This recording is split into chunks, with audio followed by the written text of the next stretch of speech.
시청자 여러분 안녕하십니까. 뉴스 속보나 전달해 드리도록 하겠습니다. 정의기억연대 산하 위안부 쉼터 마포 평화의 우리집 소장 손영미 씨가 지난 6일 자택에서 숨진 채 발견돼서 충격을 던져주었습니다.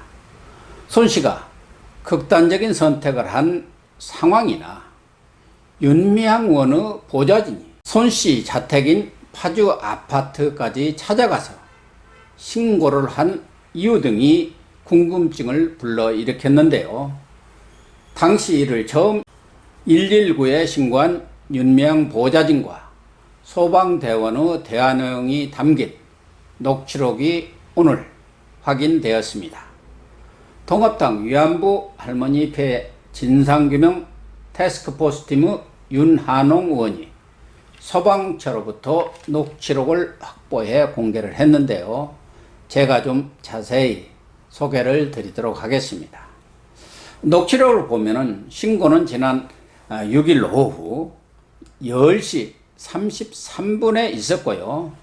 신고자는 윤미향 의원실 A 비서관으로 과거 한국정신대 협의회 간부 출신입니다. 그러니까 정대협에서 홍보 담당을 하는 직원이었다고 합니다. 숨진 마포 쉼터 소장 손 씨는 파주 아파트 CCTV에 오전 11시쯤 마지막 모습을 보였는데요. 손 씨는 자동차를 몰고 와서 혼자 집에 올라갔습니다. 그리고 A 비서관이 손 씨 신변의 이상 징후를 감지하고 손 씨 자택에 도착한 시간은 오후 9시에서 10시 사이입니다. 신고자인 A 비서관은 119 소방대원에게 전화를 해서 문의를 좀 드리려고요. 아는 분이 지금 오랫동안 연락이 안 되는데 최근 몸이 안 좋으셔서 수면제나 이런 것도 복용하고 그러던 분이라서 라고 상황을 알렸습니다.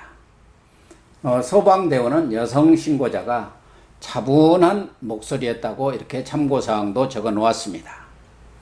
AB 비서관은 그러면서 그래서 저희가 집에 찾아왔는데 차도 집 앞에 있는데 집 안에 있을 거라고 추정을 해서 전화도 드리고 지금 아무리 문을 두드려도 반응이 없다. 그래서 지금 굉장히 걱정이 되는 상황이라고 설명을 했습니다. 소방대원이 다시 신변 확인 요청을 하시는 거군요 하고 묻자 A 비서관은 네라고 대답을 했고요. 소방대원이 신고자분과 어떤 관계가 되느냐고 묻자 지인이라고 말했습니다. 윤 의원의 보좌진이라는 사실은 밝히지 않았습니다. A 비서관은 이어서 손 씨에게 전화를 해도 집 내부에서 전화벨 소리가 안 들린다.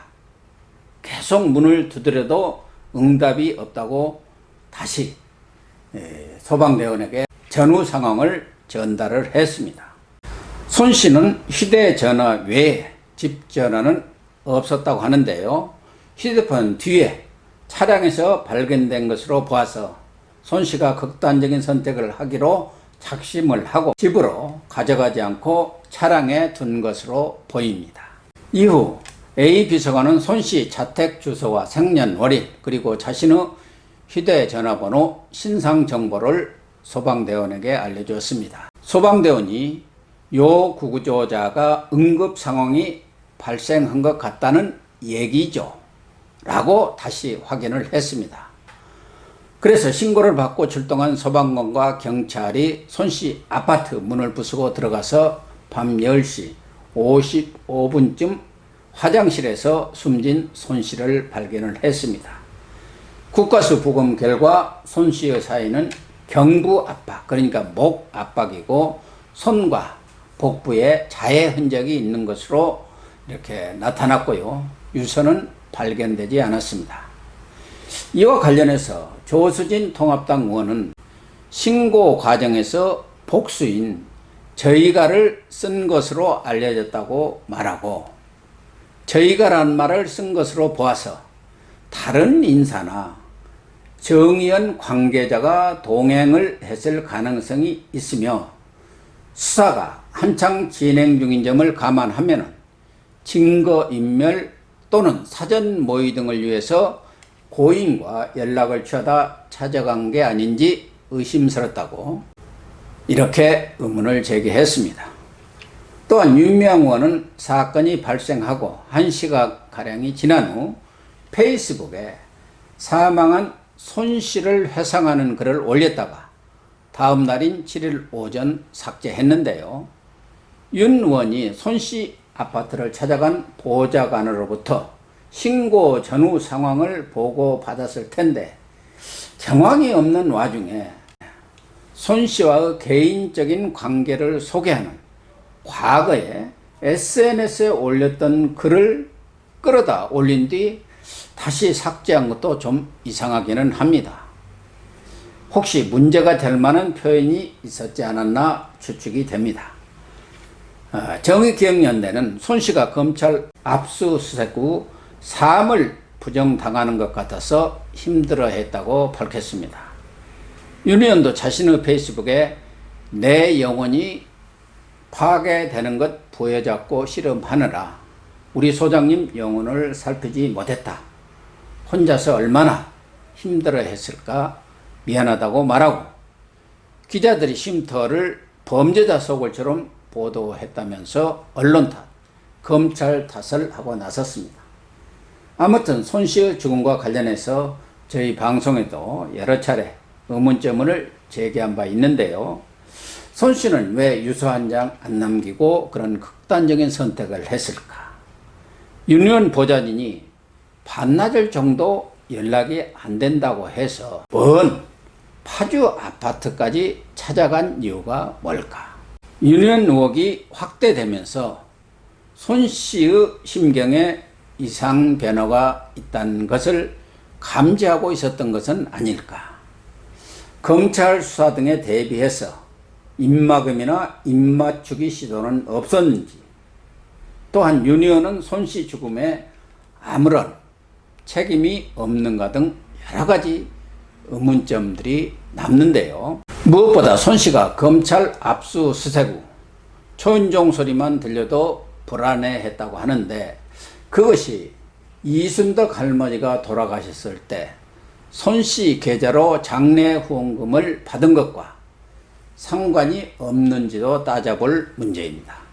현재로서 경찰이 사인을 수사 중이니까 결과를 기다려 볼 수밖에 없지만, 정 의원과 윤 의원이 검찰 탓, 언론 탓만 하기에는 석연찮은 점이 한두 가지가 아닙니다. 손 씨는 윤 의원과 오랜 인연으로 언니, 동생 하는 한 집안 식구 내지 동지 관계나 다름이 없었고, 정대협, 정의연에서도 오랫동안 헌신적으로 일해왔습니다. 그렇다면 손 씨가 혹시 윤 의원이나 정 의원의 이중적 행태, 후원금, 기부금, 보조금 사용 후 부적절한 사용, 나아가서 언론 보도를 보고 느낀 배신감 등으로 심리적 갈등이나 압박을 받지 않았는지부터 성찰해 볼 필요가 있다고 생각합니다. 끈끈한 정과 동지의식, 의리 때문에 검찰 소환을 예상하고 고민을 하다가 유서 한 장 안 남기고 조용히 극단적 선택을 했을 수도 있기 때문입니다. 손 씨 죽음이 헛되지 않도록 윤 의원과 정 의원이 남 탓하면서 책임을 회피할 생각만 하지 말고, 문재인 대통령과 이용수 할머니의 지적대로 위안부 운동의 방향성을 재정립하고 투명성, 공개성, 그리고 탈정치화를 꾀하는 전기를 마련해 주길 기대하고 촉구합니다. 시청해 주셔서 감사합니다. 속보방송 마치겠습니다.